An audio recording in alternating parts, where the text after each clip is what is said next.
Hi everyone, welcome back to my channel. I hope you're all doing very well today. Of course, this is a FAQ question and answer video.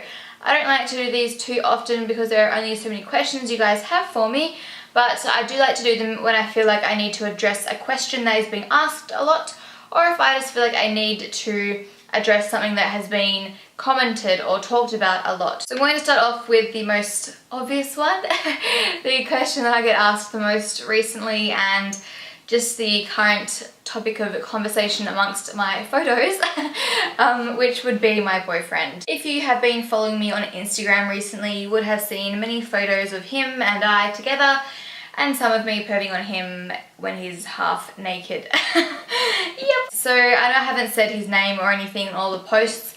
This whole YouTube thing, this whole like being in the public eye thing takes a lot of getting used to, and you've kind of got to take it into consideration with every aspect of your life. So it's not for me just as simple as being like, hey, this new guy's here and everyone, this is who he is and what he does and where he's from and all this kind of stuff. It's almost like got to be a gradual process. I don't want to bring someone into this whole thing who isn't necessarily used to it at all and doesn't really know much about it, and isn't familiar with it. He doesn't even have Instagram, so obviously he's not really too heavily involved in social media, so to bring him into my whole thing is a pretty big deal and it's kind of overwhelming. So we've just been doing it slowly. Of course he's fine with me doing all of this. It's not like I'm trying to groom him into being online or anything, because I love that he's not online, like I love it. But it's just a matter of, yeah, making it comfortable for both of us. He's happy to obviously, as I just said, be online with me, but it's just got to be done the right way. So yeah, his name is Reese and he is 26 this year. And obviously he's also from Perth. I will save the rest of the fancy gossy details. Is that even a thing? The gossy details. I will save the details for a later date. He will be in a video with me sometime soon, probably just like a boyfriend tag or whatever, but yeah, I'll let you know when obviously that is gonna happen. But for now, that's all you need to know. So the next topic is one that has been plaguing me for a while now. It's probably been talked about or discussed for about 6 months, if not more. And I have briefly covered it a few times on Instagram, but apparently that isn't really enough, and I think it's probably about time that I addressed it on YouTube. Basically all those comments saying that I've lost my passion for YouTube, my heart's not in it anymore, I'm different, I'm not as exciting as I used to be, I'm not as happy, I'm not as passionate, I've changed, I'm boring. All those comments are basically trying to suggest that I don't enjoy making YouTube videos anymore. To those of you who feel this way, you've really got to understand that when I started my channel, I was an 18-year-old. I had just started this really cool, fun thing, which was putting makeup on in front of a camera and seeing people's reactions and interacting with people I'd never met before all over the world. And it was exciting and it was all new and fresh and it was blossoming and it was getting bigger, and you know, it was all just new, and I hadn't really ever delved into something like this where I was, you know, successful enough to be recognized, and I never really played around with makeup before, so even makeup in itself was a new thing for me. And being an 18-year-old, you've just found your independence, you've just kind of started to find out who you are, and you're growing and maturing, and you're kind of, yeah, growing into yourself, and the world is a very exciting place. And that's not to say that now I'm not that same kind of person. I'm very excitable, I'm happy, I'm inspired, I'm motivated, I'm positive, I'm optimistic, I'm everything that I was before, but I just present myself differently. I'm older and I'm more mature now, so I'm less of a teenager and more of an adult. Even though it's only been about 4 years, a lot can happen in that time, and so I can understand how it might come across that way, but no one's forcing me to be here. If I didn't want to be here, I wouldn't be here. I am as stubborn as a mule. Ask anyone, especially ask my boyfriend. And if I didn't want to do this, then I wouldn't be talking to you right now. Sometimes I'll film a video and I'm kind of like, oh, I seem a little bit down in this video. That's, oh, like I hope people don't pick that up. And people will say to me, oh, I'm so happy you've got your passion back. And then I'll post a video where I'm like, yeah, I'm so happy in this video and I'm laughing and stuff, and people will say that I've lost my passion. So I don't really know what it is, and I wish it would stop, honestly, because it's really not true, and it makes me feel like crap when I read those comments, because there's nothing I can do. It seems like there's nothing I can do to convince you guys otherwise. And you've also got to remember that when I started my channel, there were no expectations, no pressure, no nothing. I wasn't making money from it, so there was just nothing, no pressure at all. It was just me doing my own little thing, having fun, hobby, whatever, carefree, easygoing, and no problems. But now, of course, I'm not complaining. I'm in an incredible position. I'm so incredibly grateful for that. So incredibly grateful, but there's a lot of pressure, like a lot of pressure. When something starts off as a fun little, you know, innocent hobby that has just, you know, no strings attached, to something huge that has a million people commenting on it and criticizing it and watching it and supporting it and loving it and hating it, and then when you're making money from it, and obviously you've got to, you know, keep at it and keep money in mind because you've just quit your full-time normal job, and things just change. It's only natural, and as you get older, of course, my personality probably changes a little bit. I become a little bit more mature, so I'm less, you know, yeah. Of course I still am, but as a child grows up, they lose their little bit, and it, you know, will kind of transform into something else, a different part of my life where I'm more chirpy now than I was before. It's just the cycle of life. So don't ever take me being different to what I was when I first started to what I am now as me losing my passion, because it will never be that case. And if it ever gets to that point, then you won't see me here, because I don't want you guys to watch me sitting here being like, I'm gonna do this and that and I can't be bothered, and why are you watching this? I'm bored, I wanna leave, I wanna stop, because that's just horrible. And you guys have been so good to me, you put me where I am right now. I don't want you to see me like that, and that's just not the way I want to go out.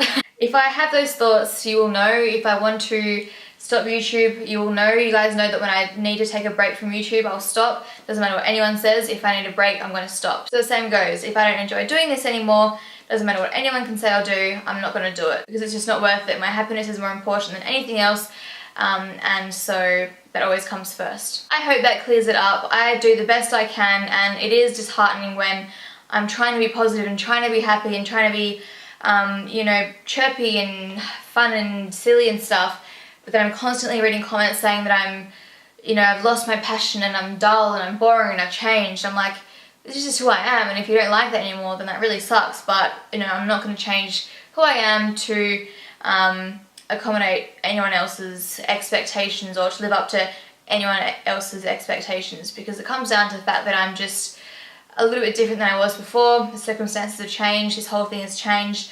It's still amazing, I'm still me, I haven't changed, I haven't become upset or sad or dreary or anything. I've just matured a little bit and I've grown up, and so has my channel, and my circumstances have just changed with the whole YouTube thing. So I still absolutely love what I do. I'm so grateful to be doing what I'm doing. I am like more than you'll ever know grateful. I love what I do, and I will always love what I do. This video is going to be longer than I had planned, so I'll just quickly answer some makeup questions that I got on my Facebook post. So one lady called Cassie, okay, I'm not going to try and read the last names because you guys know that I'm terrible with pronunciation of words.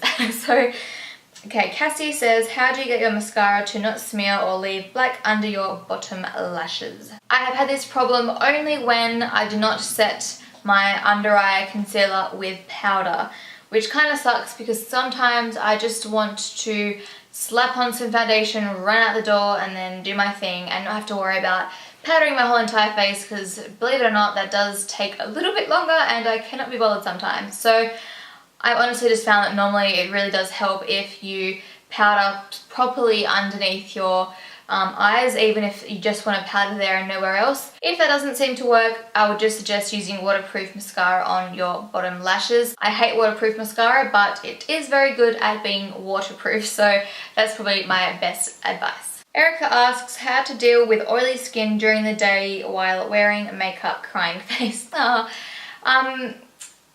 had this problem with a foundation that I wore a long time ago. It was a Clinique one, and my face was just a complete oil slick, and to this day I never really touch up my foundation during the day. I have very normal skin, not too oily, not too dry, so I'm very, very lucky. But back then that mascara just did not, well, mascara foundation did not work for me at all. Firstly, I would suggest trying out a new foundation just to see if you get the same amount of oiliness from the other foundation. If it is the same kind of oiliness, then I definitely suggest using an oil-free primer underneath your foundation, and preferably one that is long lasting. If you can also get one that is mattifying, that would be amazing. I definitely know they have mattifying primers, and I definitely know they have millions of oil-free ones, and most of them are long-lasting because that is the point of primers, to keep your makeup on as long as possible. If that doesn't seem to work, of course you can also use blotting papers. So blotting papers are amazing because you don't need to keep on adding powder to your face, which of course eventually makes it look much more cakey and like you've got a lot more makeup on. If you just pull out a little paper and press it against the oily areas, the paper actually absorbs the oil and doesn't, if you're gentle with it, doesn't take off the foundation. So that's probably the next best bet if you don't want to add powder to your face. But of course, if that doesn't seem to work, then I'd probably suggest just bringing a little travel kabuki with you in your handbag, a little translucent pressed powder, and at any time you feel a little bit shiny, you can just whip out your little kabuki, touch up the shiny areas, and then put it all away. Laura asks, can you make a workout video? Your body is perfect. I really appreciate that, but I'm not a workout girl, I'm not a gym girl, I'm not like a fitness girl at all. Nope. Yeah, my body's definitely not perfect, but I appreciate you saying so anyway. But yeah, probably the wrong person to go to for workout advice. Della asked, why do you like horror movies so much and don't they make you too scared to go to sleep? I just love them because there's so many little twists and they're exciting and they're stimulating and they're scary and they just make you, they don't know, just put you on the edge of your seat. And sometimes, yeah, no, I definitely have moments where I'm like, okay, I'm really scared, why did I watch that? Like last night, I've already seen Annabelle, but my boyfriend hadn't watched it before, so we finished watching Annabelle and it was like, I don't know, very, very late.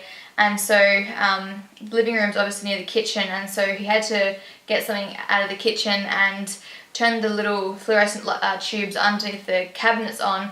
And this has never ever happened before, but they were flickering and flickering and flickering, and I was just like, we're both like, what the hell? Yeah, it's never ever happened before. So then I turned them off, and then I turned them back on, and they stopped flickering. But I was like, that's so screwed up, that's so scary. But yeah, of course I definitely have moments where I'm like, why do I do this to myself? And sometimes, like, my scary dreams are really, really scary. Like, I could write so many horror movies on the dreams that I've had, but everyone's probably like, what the hell is wrong with you? Why do you still watch them? I just love them. I absolutely love them to death. And yeah, I don't know, it's just a really weird little thing that I like, I guess. Hope you guys liked this video, hope it answered some questions, hope it definitely covered the passion thing. I really, really, really am passionate about you guys knowing that I'm still passionate about, well, about YouTube. Yes, so let me know what you think. Of course, as always, love you guys to death, and I will see you all in my next video. Bye! Bye!